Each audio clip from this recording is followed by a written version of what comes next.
It was a bright Monday morning as 12-year-old Zaria Johnson walked through the doors of Westfield Middle School. The sun caught the intricate pattern of her box braids, which her mother had spent nearly 6 hours installing over the weekend. Zaria touched them gently, feeling proud of how neat and beautiful they looked. Her mother had added small wooden beads at the ends that made a pleasant clicking sound when she moved her head. "Mom, they're perfect," Zaria had said on Sunday evening, twirling in front of the bathroom mirror. Her mother, Denise, smiled with satisfaction at her handiwork. "Just like you," Denise had replied, kissing the top of her daughter's head. Now, as Zaria made her way to her locker, several of her friends rushed over to admire her new hairstyle. "Those braids are amazing," her friend Tiana exclaimed, reaching out to touch one of the wooden beads. "My mom did them," Zaria said proudly. "Took forever, but worth it." The first bell rang, and the girls hurried to their homeroom class. As Zaria entered the classroom, she noticed Ms. Harrington, her homeroom teacher, watching her with narrowed eyes. It wasn't the first time Ms. Harrington had given her that look. Over the past few months, Zaria had noticed how the teacher seemed to focus on her more than the other students, especially when it came to appearance. "Zaria," Ms. Harrington called out as the students settled into their seats. "Those beads in your hair are making noise. It's distracting." Zaria felt her cheeks burn as the other students turned to look at her. "Sorry, Ms. Harrington," she mumbled, even though she knew the quiet clicking of her beads could hardly be heard over the general classroom noise. Throughout the morning, Ms. Harrington made several more comments about Zaria's hair. During math class, when Zaria raised her hand to answer a question, Ms. Harrington sighed loudly. "Zaria, is all that hair really necessary? It's blocking Jimmy's view of the board." Jimmy, who sat behind Zaria, looked confused. "I can see fine, Ms. Harrington." The teacher ignored him and continued with the lesson.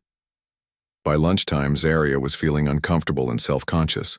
She sat with her friends in the cafeteria, picking at her food without much appetite. "Don't listen to her," Tiana said, noticing her friend's mood. "Your hair is beautiful. My mom says some people just don't understand our culture."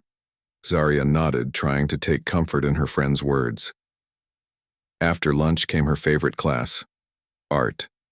Today they were working on watercolor paintings, and Zaria was excited to finish the landscape she had started last week. As she leaned over her painting, carefully adding details to a tree, a classmate bumped her elbow. A tiny drop of green paint splashed up, landing on one of her braids. It was barely noticeable, just a small speck on a single braid near her ear. "Oh, I'm so sorry," the classmate apologized. "It's okay," Zaria said. "It's just a tiny spot. It'll wash out." But Ms. Harrington, who had been walking around the classroom observing the students' work, zeroed in on the incident like a hawk.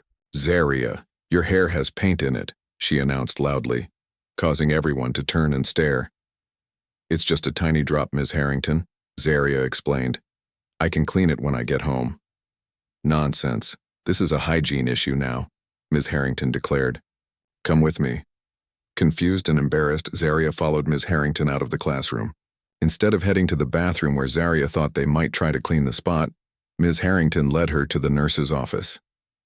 "Nurse Wilson isn't in today," Ms. Harrington noted with satisfaction as they entered the empty office. "Sit down," she ordered, pointing to the examination chair. "What are you going to do?" Zaria asked, her voice trembling slightly. "Those braids are against school policy," Ms. Harrington said, opening a drawer and pulling out a pair of scissors. "They're excessive, distracting, and now they're unhygienic. I'm helping you comply with school rules." Zaria's eyes widened with fear as she realized what Ms. Harrington intended to do. "No, please don't. My mom spent hours doing my hair. It's not against any rules. I checked the school handbook. I'm the teacher, and I decide what's appropriate in my classroom," Ms. Harrington said coldly. She grabbed one of Zaria's braids, and before the girl could move away, the scissors sliced through it. "Stop," Zaria cried, tears streaming down her face. She tried to stand up, but Ms. Harrington pushed her back into the chair. "This is for your own good," the teacher insisted as she continued cutting off Zaria's braids one by one. Zaria sobbed helplessly as her beautiful braids fell to the floor around her. When Ms. Harrington finished with the scissors, she wasn't done. She pulled out an electric razor from another drawer. "We need to make this even," she said, turning on the razor.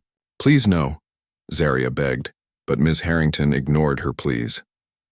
The buzz of the razor filled the small office as Ms. Harrington shaved patches of Zaria's head, leaving her with uneven tufts of hair where the magnificent braids had once been. When she finally stopped, Ms. Harrington stepped back and looked at her handiwork with satisfaction. "There. Now you look appropriate for school." Zaria couldn't speak through her tears. She raised a shaking hand to touch her head, feeling the rough, uneven patches where her hair had been cut and shaved. "Return to class now," Ms. Harrington ordered, putting away the scissors and razor as if what she had just done was completely normal. On wobbly legs, Zaria walked back to the art classroom. When she opened the door, a hush fell over the room. Her classmates stared in shock at her ruined hair. "Zaria?" Tiana whispered, her hand covering her mouth in horror. Unable to face everyone, Zaria ran out of the classroom and locked herself in a bathroom stall. With shaking hands, she pulled out her phone and called her mother. "Mom," she sobbed when Denise answered. "Please come get me. Ms. Harrington cut off my braids. She shaved parts of my head. Please come now." "What?" Denise's voice was sharp with disbelief. "She did what?" "I'm coming right now, baby, and I'm calling your father too." Zaria leaned against the bathroom wall, tears streaming down her face. Her father was Lieutenant Colonel Anthony Johnson, currently stationed at the military base just outside town. He had always taught her to be proud of her heritage and to stand tall, even when faced with ignorance. But right now, all Zaria could feel was shame and humiliation. As she waited for her mother to arrive, she had no idea that by tomorrow her father would walk through the school doors in full military uniform, ready to confront the teacher who had violated his daughter's dignity in such a cruel and racist way. Denise Johnson drove to Westfield Middle School with her heart pounding in her chest. Her daughter's tearful call had left her shocked and furious. How could a teacher, someone trusted with the care of children, do something so cruel? Denise gripped the steering wheel tightly, trying to keep her emotions in check. When she arrived at the school, Denise hurried to the front office, bypassing the sign-in sheet that visitors were supposed to fill out. "I need to see my daughter, Zaria Johnson, right now," she told the secretary, her voice trembling with barely controlled anger. The secretary looked up, startled by Denise's tone. "Ma'am, you need to sign in. My daughter just called me in." "Tears because her teacher cut off her hair without my permission," Denise interrupted. "I'm not signing anything until I see her." The secretary's eyes widened. "Let me get the principal," she said, picking up the phone. Principal Richards appeared. A few minutes later, his expression concerned. "Mrs. Johnson, I understand you're upset." "Upset doesn't begin to cover it," Denise said. "Where is my daughter?" "I wasn't aware of any incident involving Zaria," Principal Richards said, looking genuinely confused. "Let me locate her for you." While they waited for someone to find Zaria, Denise pulled out her phone and called her husband. "Tony," she said when he answered, "something terrible has happened at Zaria's school." Her voice broke as she explained what their daughter had told her. Lieutenant Colonel Anthony Johnson listened in stunned silence. In his 15 years of military service, he had faced many challenging situations, but nothing had prepared him for this violation against his child. "I'm coming home," he said firmly. "I'll be there as soon as I can. Don't let them brush this off, Denise. Document everything." Just as Denise ended the call, the office door opened. Zaria stood there, escorted by a school counselor. Denise gasped at the sight of her daughter's head. The beautiful braids were gone, replaced by uneven patches where Ms. Harrington had haphazardly cut and shaved her hair. Zaria's eyes were red and swollen from crying. "Oh, baby," Denise whispered, opening her arms. Zaria ran to her mother, sobbing as Denise held her tight. "She said it was against the rules, Mom. She said my hair was dirty because of the paint spot. But it was just a tiny dot, I swear." Principal Richard stared at Zaria's head in shock. "Who did this?" he asked. "Ms. Harrington," Zaria replied through her tears, "during art class." "I want to speak to this teacher right now," Denise demanded. Principal Richards nodded. Mrs. Johnson, please take a seat in my office with Zaria. I'll find Ms. Harrington. Immediately. While they waited, Denise took photos of Zaria's head from different angles, documenting the damage. She texted the pictures to Anthony, whose response was immediate. I'm leaving the base now. This is assault. Ms. Harrington entered the principal's office 20 minutes later, looking composed and unapologetic. You wanted to see me? She asked, barely glancing at Zaria and her mother. Principal Richards gestured to Zaria's head. Did you do this, Ms. Harrington? The teacher straightened her shoulders. Yes, I did. Zaria had paint in her hair, which is a hygiene issue. The braids were also a distraction in the classroom. I was simply enforcing school policy. What policy? Denise demanded, standing up. Show me where in the school handbook it says a teacher can cut off a child's hair without parental consent. The handbook states that students must maintain appropriate hygiene and appearance, Ms. Harrington replied coolly. Those braids were excessive. They were cultural, Denise exclaimed. And even if there was a tiny spot of paint, that doesn't give you the right to cut her hair, let alone shave parts of her head. Principal Richards turned to Ms. Harrington with a grave expression. We have no policy that permits teachers to cut students' hair, Ms. Harrington. You should have called Zaria's parents if you had concerns. I was doing what's best for the school environment, Ms. Harrington insisted. As the conversation continued, 2 other teachers appeared at the office door. Mr. Patel, who taught science, and Mrs. Washington, the librarian, had heard about the incident and came to check on Zaria. I'm so sorry this happened, Mrs. Washington said, kneeling beside Zaria. Your braids were beautiful. Mr. Patel looked troubled. Principal Richards, I feel I should mention that this isn't the first time Ms. Harrington has singled out students of color for appearance issues. Ms. Harrington's face flushed. That's completely untrue. Last month you sent Tyler to the office because his dreadlocks were untidy, but you said nothing about Jason's uncombed hair, Mr. Patel continued. And before that, you made Amara wash off her henna designs, calling them gang symbols when they were clearly traditional art for her family's celebration. Mrs. Washington nodded in agreement. Several students have mentioned feeling uncomfortable in your class, Ms. Harrington, particularly black students. Principal Richards looked increasingly disturbed as the teachers spoke. We'll need to investigate these claims further, he said. For now, Ms. Harrington, you're on administrative leave, effective immediately. Please gather your things and leave the building. This is ridiculous, Ms. Harrington sputtered. I was doing my job. Your job never included cutting a child's hair. Principal Richards replied firmly. Please leave before I call security. After Ms. Harrington stormed out, Principal Richards turned to Denise with a solemn expression. Mrs. Johnson, I want to apologize for what happened to Zaria. This is completely unacceptable, and we will take appropriate action. An apology isn't enough, Denise said. My husband is on his way here now. He's a lieutenant colonel in the Army, and he'll want to discuss this further. We're also considering legal action. Principal Richards paled slightly. I understand. We'll cooperate fully with any investigation. As they gathered their belongings to leave, Zaria's phone buzzed, with messages from her classmates.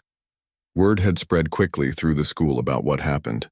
Many students were expressing their support, including Tiana, who had helped Zaria hide in the bathroom until her mother arrived. Can Tiana come over later? Zaria asked her mother quietly. She said her mom can fix my hair as best as possible, until it grows back. Denise hugged her daughter close. Of course, honey. And tomorrow we'll go to that salon downtown to see what they can do. As they walked to the car, Denise noticed Zaria touching her head self-consciously, trying to hide the uneven patches with her hands. Hold your head high, baby, Denise told her gently. You have nothing to be ashamed of. What happened wasn't your fault. But everyone saw me like this, Zaria whispered, fresh tears forming in her eyes. And they'll see you stand up against it too, Denise assured her. Your father always says that true courage isn't about never feeling afraid. It's about doing what's right even when you are afraid. When they arrived home, Zaria went straight to her room and closed the door. Denise could hear her soft sobs through the wall as she called Anthony again to update him. "I'm an hour away," he told her. "I've already contacted my commanding officer to request emergency family leave. I'm also calling our family lawyer." "Zaria won't come out of her room," Denise said, her own voice breaking. "Tony, they violated our baby girl. How do we help her through this?" "We fight for her," Anthony replied firmly. "And we show her that what happened today will not define her. We show her that when people try to strip away your dignity, you stand taller." As Denise ended the call, she looked at the family photos on their living room wall. Pictures of Zaria with her beautiful hair in various styles over the years, always smiling proudly. She made a silent promise that her daughter would smile like that again. Tomorrow, Lieutenant Colonel Anthony Johnson would walk into Westfield Middle School in his full military uniform, and the school administration would learn exactly what happens when you mess with the wrong family's child. The next morning, Lieutenant Colonel Anthony Johnson stood in front of his bathroom mirror, carefully adjusting the ribbons and badges on his army dress uniform. Each medal told a story of service, sacrifice, and dedication to his country. Today, that same sense of duty drove him to fight for his daughter. In the kitchen, Denise was making breakfast, though nobody felt much like eating. Zaria sat at the table wearing a colorful headscarf that Tiana's mother had brought over the night before. It covered most of the damage Ms. Harrington had done, but nothing could hide the pain in Zaria's eyes. "You don't have to go to school today if you don't want to," Anthony told his daughter gently. Zaria looked up at her father, taking in his impressive uniform. "Are you going there?" "Yes," Anthony replied. "Your mother and I have a meeting with the principal and the school board representative at 9 o'clock. "Then I want to go too," Zaria said, her voice small but determined. "I don't want to hide at home like I did something wrong." Anthony knelt beside his daughter's chair so they were eye to eye. "I'm proud of you, Zaria. That's brave." "I learned it from you," she said, managing a small smile. "We'll drop you off at class first," Denise said, "and then go to our meeting. If you change your mind about staying, just text us and we'll come get you right away." The drive to school was quiet, each family member lost in their own thoughts. When they arrived, several students were gathered outside the main entrance. They fell silent as Zaria stepped out of the car, their eyes drawn to Lieutenant Colonel Johnson in his full dress uniform. "Zaria," Tiana called out, rushing over to her friend. "I saved you a seat in first period." With a grateful nod to Tiana's parents, who had also come to offer support, Anthony and Denise watched as their daughter walked into the school with her head held high despite the whispers and stares. "She's stronger than I was at her age," Denise said, squeezing her husband's hand. "She gets that from you," Anthony replied. Inside Principal Richards's office, the atmosphere was tense. Along with the principal, the school board's legal counsel, Mrs. Chen, was present, as well as the district superintendent, Dr. Powell. Ms. Harrington sat stiffly in a chair near the window, her lawyer beside her. When Anthony and Denise entered the room, all eyes turned to the lieutenant colonel's uniform with its impressive display of service medals and insignia of rank. "Lieutenant Colonel and Mrs. Johnson, thank you for coming," Principal Richards said, gesturing to the two empty chairs. "We deeply regret the incident involving your daughter." "This wasn't an incident," Anthony replied, his voice calm but firm. "This was an assault on my child." Ms. Harrington's lawyer cleared his throat. "That's quite an accusation, Lieutenant Colonel. My client was simply enforcing school hygiene policies." Anthony raised an eyebrow.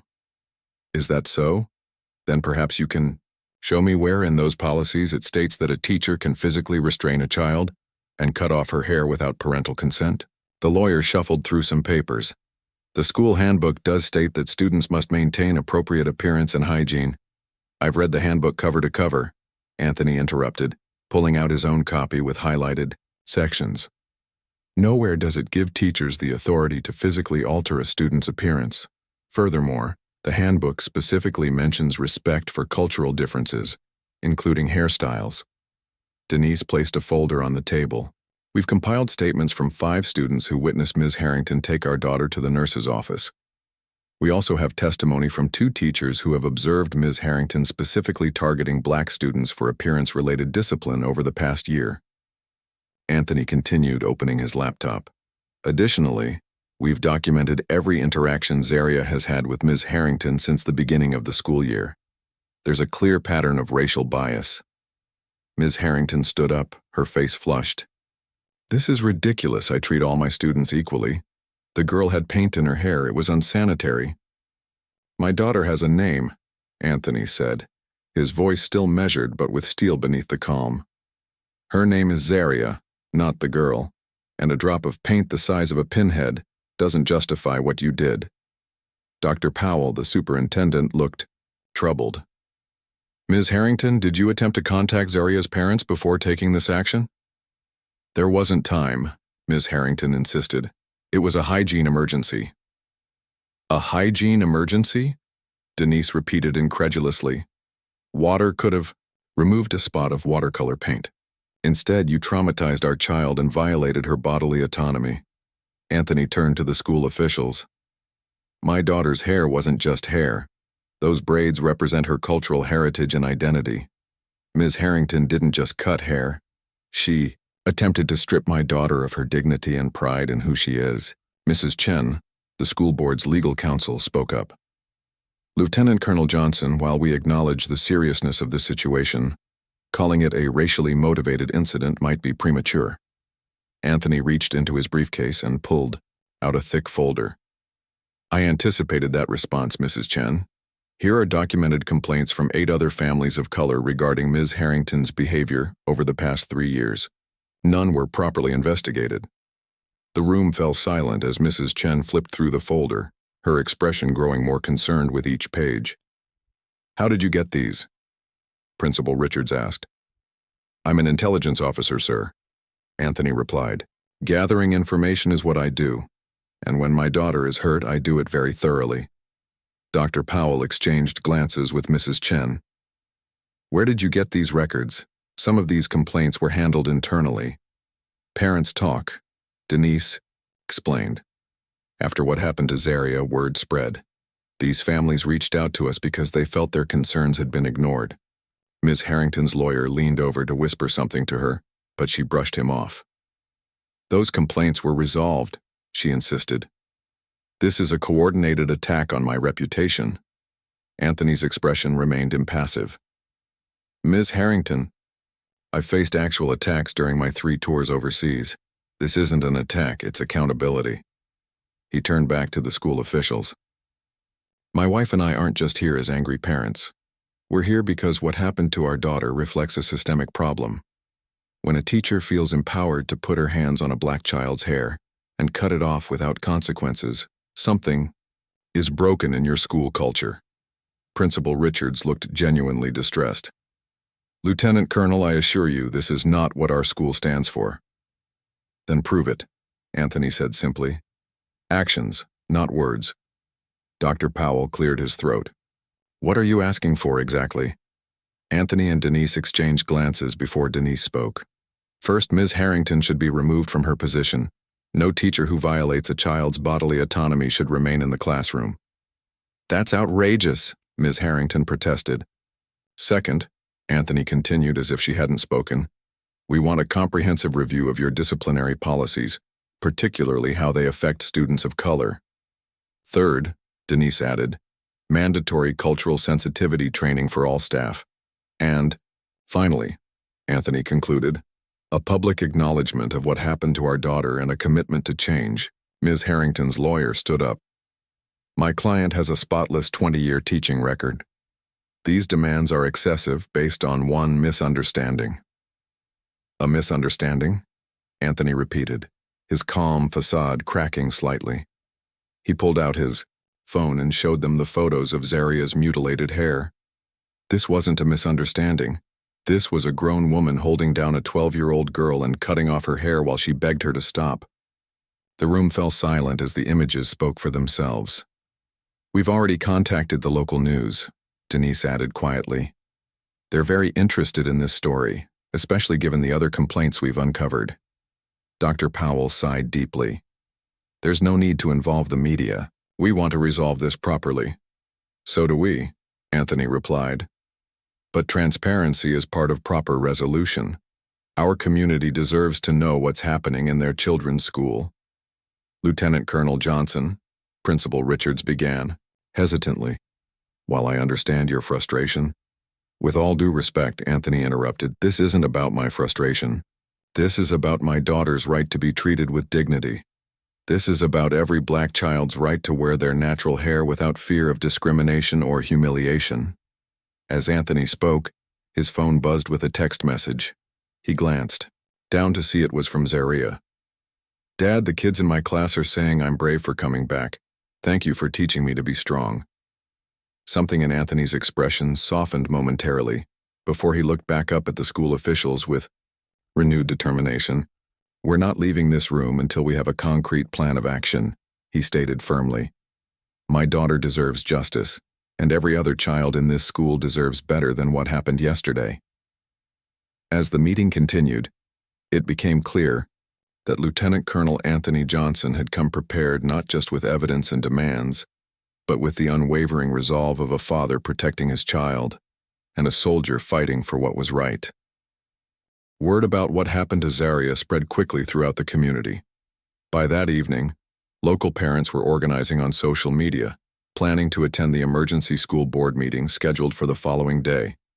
The story had touched a nerve, especially among black families who had experienced similar, if less extreme, incidents of bias in the school system. Back at the Johnson home, Zaria sat on the couch between her parents as they watched the local news. The reporter stood outside Westfield Middle School, speaking into a microphone. Sources tell us that a teacher at Westfield Middle School cut and partially shaved the head of a 12-year-old student yesterday without parental permission. The school district has called an emergency meeting to address what many parents are calling a clear case of racial discrimination. Zaria leaned against her father's shoulder. Do I have to go to the meeting? Anthony put his arm around his daughter. No, honey. You don't have to do anything you don't want to. Your mother and I can handle this. But I keep thinking, Zaria said softly. If I don't speak up, what if Ms. Harrington does something like this to another kid? Denise stroked her daughter's back. That's very brave thinking, but this isn't your responsibility. You've been through enough. The doorbell rang, interrupting their conversation. Anthony went to answer it and found Mrs. Washington, the school librarian, standing on their porch with a folder in her hands. Lieutenant Colonel Johnson, she said. I'm sorry to disturb you at home, but I felt this couldn't wait until tomorrow's meeting. Anthony invited her in, and Mrs. Washington greeted Zaria with a warm smile before turning back to her parents. After you left today, I spoke with other teachers and staff members, she explained, opening the folder. Several of us have documented concerns about Ms. Harrington's behavior toward students of color over the years. We've tried to report these issues before, but they were always dismissed as misunderstandings or differences in teaching style. Why are you bringing this to us now? Denise asked. Mrs. Washington's expression was pained. Fear, to be honest. Many of us were afraid of retaliation if we spoke up alone. But what happened to Zaria crossed a line none of us can ignore. She handed the folder to Anthony. Inside were written statements from 5 teachers and 3 teachers' aides, all detailing incidents they had witnessed involving Ms. Harrington and students of color. There's more, Mrs. Washington continued. The school counselor, Mr. Rivera, has been keeping records of student complaints. After your meeting today, he decided to compile them all. There's a clear pattern going back at least 5 years. Why didn't the administration act on these reports? Anthony asked, leafing through the pages. Ms. Harrington is close friends with 2 school board members, Mrs. Washington explained. Complaints about her tend to disappear. As Mrs. Washington was leaving, she paused at the door. A group of teachers will be at the meeting tomorrow to support you. What happened to Zaria has finally given us the courage to speak up. The next morning, the school board meeting room was packed beyond capacity. Families from throughout the district had come to show support for the Johnsons and demand accountability. News vans were parked outside, and reporters clustered near the entrance. Inside, The 7 members of the school board sat at a long table on a raised platform, looking uncomfortable at the overflow crowd. Dr. Powell, the superintendent, sat with them, while Principal Richards was seated in the front row. Ms. Harrington was also present with her lawyer, though they had chosen seats at the back of the room. Anthony and Denise entered together, both dressed formally, Anthony again in his full-dress uniform. A hush fell over the crowd as they made their way to the reserved seats at the front. Many people nodded respectfully or offered quiet words of support as they passed. The board chairperson, Mrs. Thomas, called the meeting to order with a bang of her gavel. This emergency session of the Westfield School Board has been called to address the incident that occurred at Westfield Middle School 2 days ago, she announced. We'll begin with a statement from the students' parents.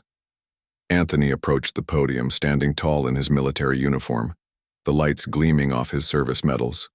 The room fell completely silent. My name is Lieutenant Colonel Anthony Johnson, he began, his deep voice carrying throughout the room without need of the microphone. My wife Denise and I are here today because our daughter Zaria was assaulted by a teacher at Westfield Middle School. He paused, making eye contact with each board member before continuing. 2 days ago, Ms. Harrington took my 12-year-old daughter to an empty nurse's office, restrained her in a chair, and cut off her braids before shaving portions of her head, all because of a tiny spot of watercolor paint smaller than a pencil. Eraser. Murmurs of outrage rippled through the crowd. When we met with school officials yesterday, we learned that this was not an isolated incident. Multiple teachers have documented Ms. Harrington's pattern of targeting students of color, particularly regarding their appearance. Anthony held up the folder Mrs. Washington had given him. These statements from current staff members detail numerous incidents over the past 5 years. Additionally, we've heard from 8 other families whose children experienced similar discrimination, though none as extreme as what happened to our daughter. One of the board members, Mr. Clark, leaned forward. Lieutenant Colonel, while we understand your concern, calling this discrimination might be an overstatement. He was interrupted by a tall woman who stood up from the audience. My son Tyler was the only student sent to detention last month for his dreadlocks being messy, while white students with bedhead were ignored. Another parent stood.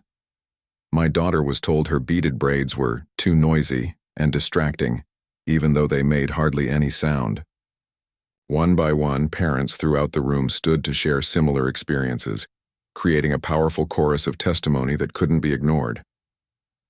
When they finished, Mr. Rivera, the school counselor, approached the podium. As the school counselor, I've documented 17 formal complaints against Ms. Harrington from students of color over the past 3 years. All of them involved appearance-related issues, and all were dismissed without proper investigation. Mrs. Thomas looked increasingly uncomfortable. Why are we only hearing about these complaints now? Because every time we raised concerns, nothing happened, Mr. Rivera replied.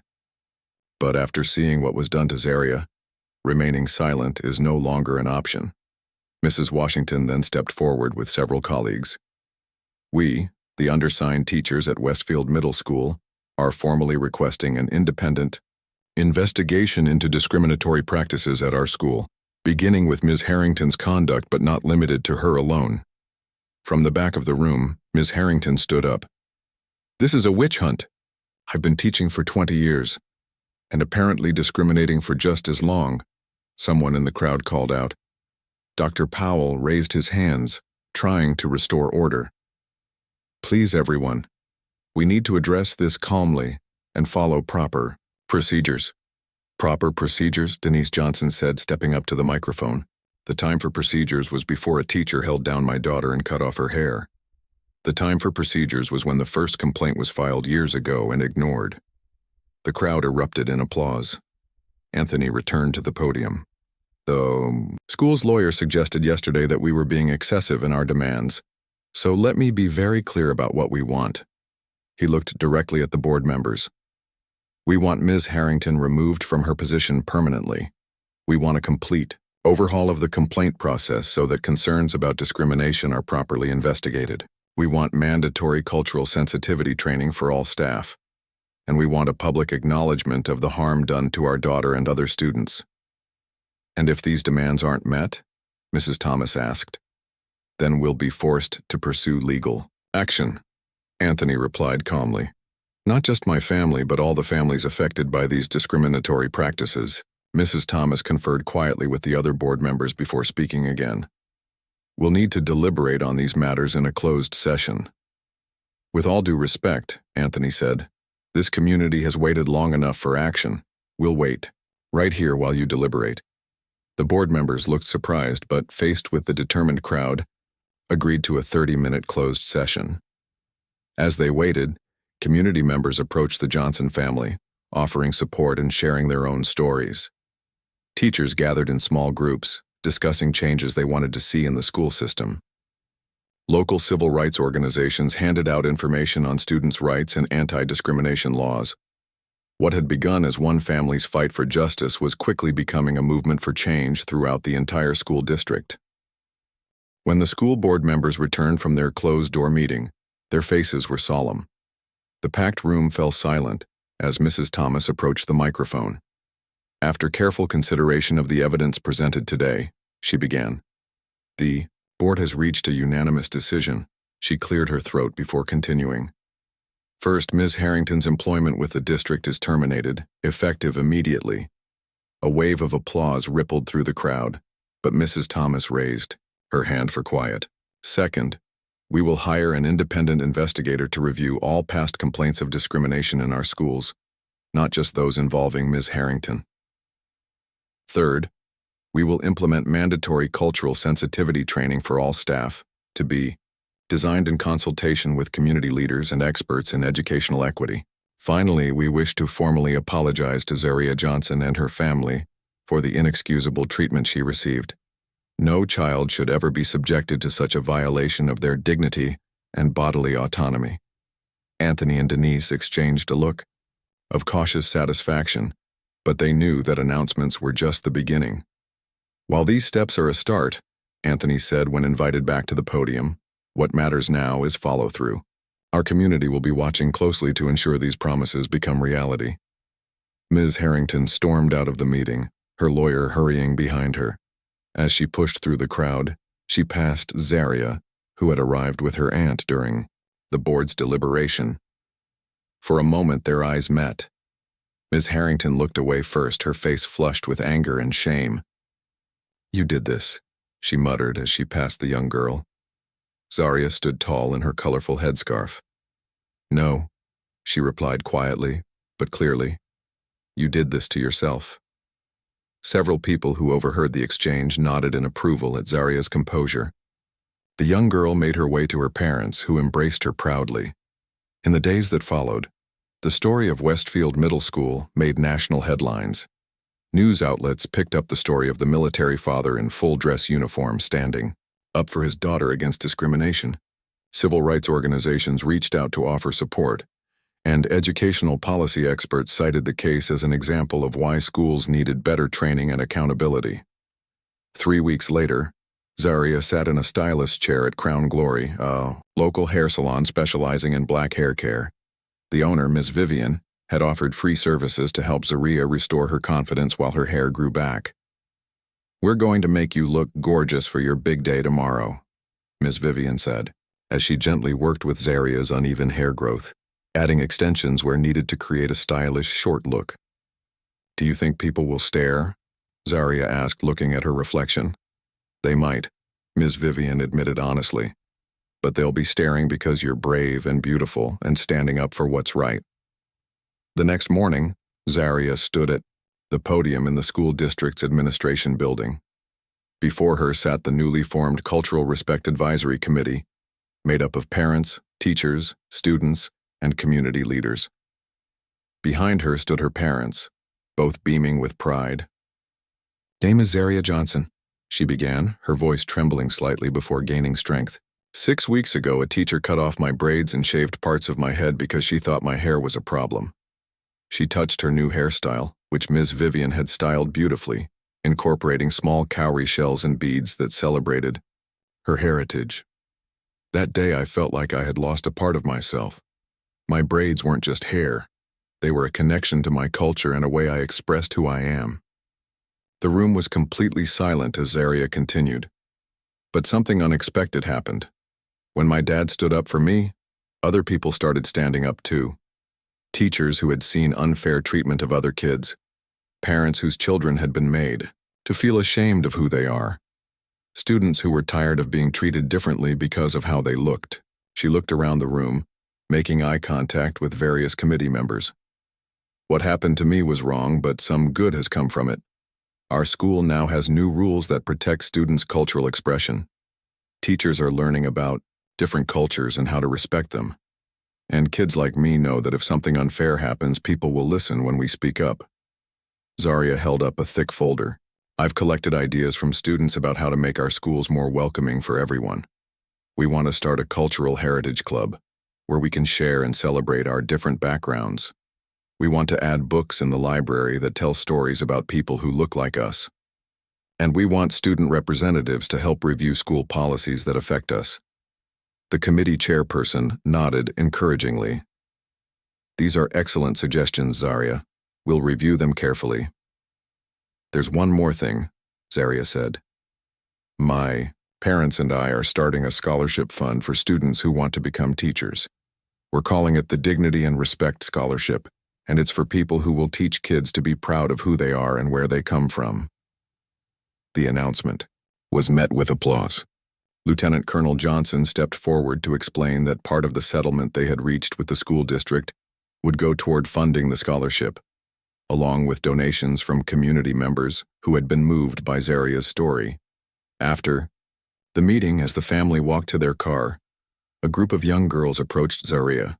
"We love your hair," one of them said. "Can you tell us where you got it done?" Zaria smiled, touching one of the cowrie shells in her new style. "Ms. Vivian at Crown Glory. She's amazing. My mom never lets me wear my hair natural," another girl confided. "She says it looks unprofessional. Maybe she could talk to my mom," Zaria suggested. "Or come to our first Cultural Heritage Club meeting. We're going to have a whole session on the history of black hair." As the girls chatted excitedly about hairstyles in the new club, Denise leaned against her husband's shoulder. "Look at her," she whispered. 6 weeks ago, she wouldn't come out of her bedroom. Now she's organizing clubs and mentoring younger kids. Anthony nodded, his eyes shining with pride. She's learned what it means to turn pain into purpose. 6 months later, Zaria stood in front of her bedroom mirror, touching the new growth of hair that had sprouted where Ms. Harrington had shaved. It was still shorter than the rest, but the difference was less noticeable now. Her room had changed in the past months. New posters decorated the walls, women with natural hairstyles, quotes about cultural pride, and pictures from the Cultural Heritage Club events she had helped organize. On her desk sat a framed newspaper article with the headline, "Local School.